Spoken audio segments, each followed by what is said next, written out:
tengah polemik rumah tangga yang melibatkan pasangan selebritas Baim Wong dan Paula Verhoeven, terungkap sebuah pesan terakhir yang menyentuh dari mendiang ayah Baim, Johnny Wong.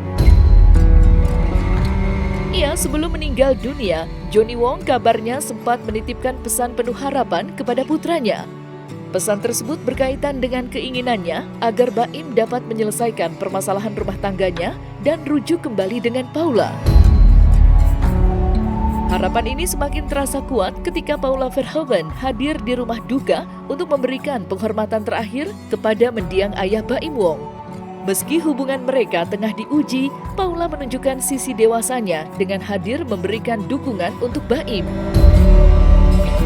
Dalam momen yang penuh emosi itu, Paula memberikan pelukan hangat kepada Baim, seolah mengatakan bahwa ia turut merasakan kehilangan yang mendalam.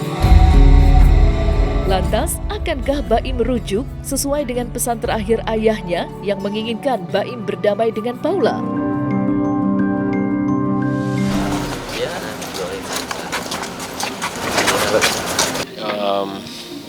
Apa yang terjadi, ya kita harus bertanggungjawabkan aja.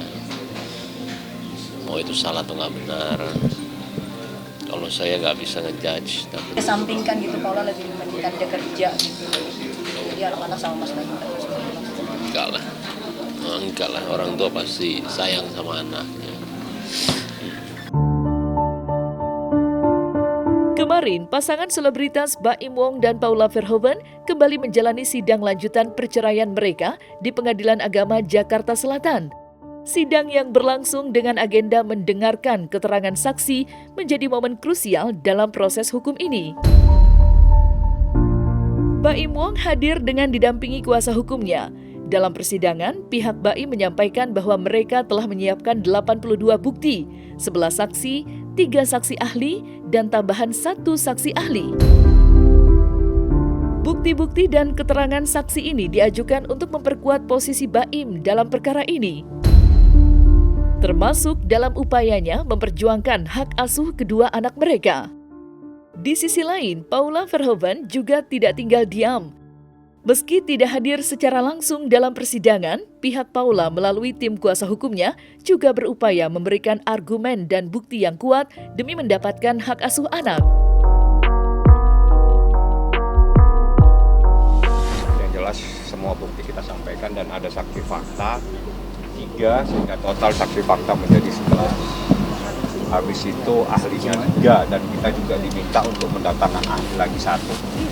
Saya akan ikhtiar untuk mendatangkan 1 ahli lagi. Jadi ini perkara 82 bukti, 11 saksi, 3 ahli, mungkin tambah 1 ahli lagi. Saya tidak boleh sampaikan karena sangat-sangat rahasia dan tidak boleh saya sampaikan kepada siapapun juga. Tapi majelis yang meminta saya mendatangkan ahli di bidang tertentu. Tapi kalau yang tadi ahli psikolog anak, yang lama itu ahli dan itu adalah ahli konselor anak.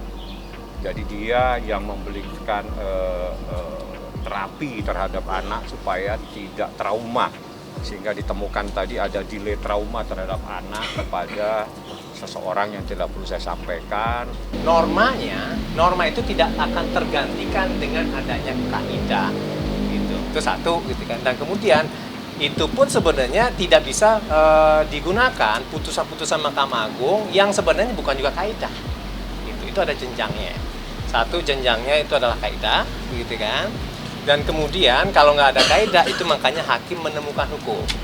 Nah, hakim menemukan hukum itu yang ada di dalam jurisprudensi. Gitu. Ya, jurisprudensi ini adalah putusan-putusan Mahkamah Agung yang sudah dirumuskan dalam kamar di dalam Mahkamah Agung. Itu memang gitu ya, baru dilihat nanti tentang bagaimana sih sebenarnya menurut pendapat-pendapat dari ahli-ahli. Yang ada di Indonesia itu adalah menerapkan kaidah-kaidah berdasarkan keputusan yang ada di dalam kamar masing-masing. Kamar perdata khusus, kamar perdata, pidana khusus, dan seterusnya. Kabar anak-anak seperti apa Mas nih? Terlihat anak-anak semakin lengket sama Mas Baim.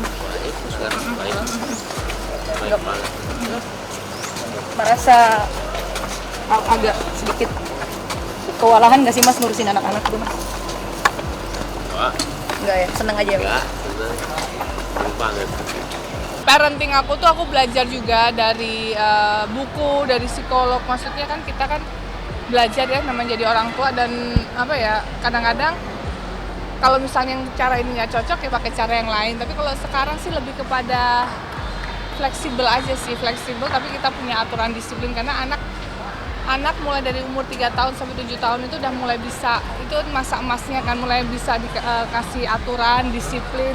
Jadi dia mulai paham apa yang nggak boleh, misalnya kalau nggak boleh pun kenapa, terus misalnya kalau misalnya kebanyakan nonton YouTube, jadi kita bukan kayak larangan tapi kayak 5 menit lagi ya kak, abis itu kita ini ya, jadi udahan ya, jadi kayak gitu-gitu sih aku belajar, karena kan kalau zaman dulu kan kita nggak boleh ini ya, nanti ini ya kan perintah, jadi kayak gitu-gitu aku mulai belajar sih, dari dulu aku belajar dong. Ini kelak pembuktian, jadi kita mengajukan bukti lagi, jadi pembuktian kelanjutan ya. Salah satu yang kita sampaikan itu ada 3 bukti dan juga ada 3 saksi fakta, 1 ahli.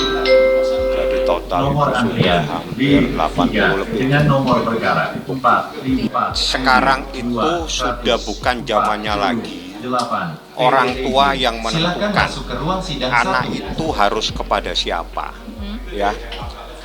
Paradigmanya sudah berubah. Pengadilan Mahkamah Agung sudah mengeluarkan surat edaran, jurisprudensi sudah ada. Artinya yang selama ini semua mempunyai pemikiran bahwa seorang anak di bawah umur itu harus kepada ibunya, itu cara berpikir yang usang, sudah ketinggalan zaman. Tapi sekarang namanya masih buka akses buat Paula ketemu anak-anak? Dibuka terus, tidak pernah, kapan saja kalau mau datang suruh datang. Jadi supaya lebih nyaman datang aja kapan.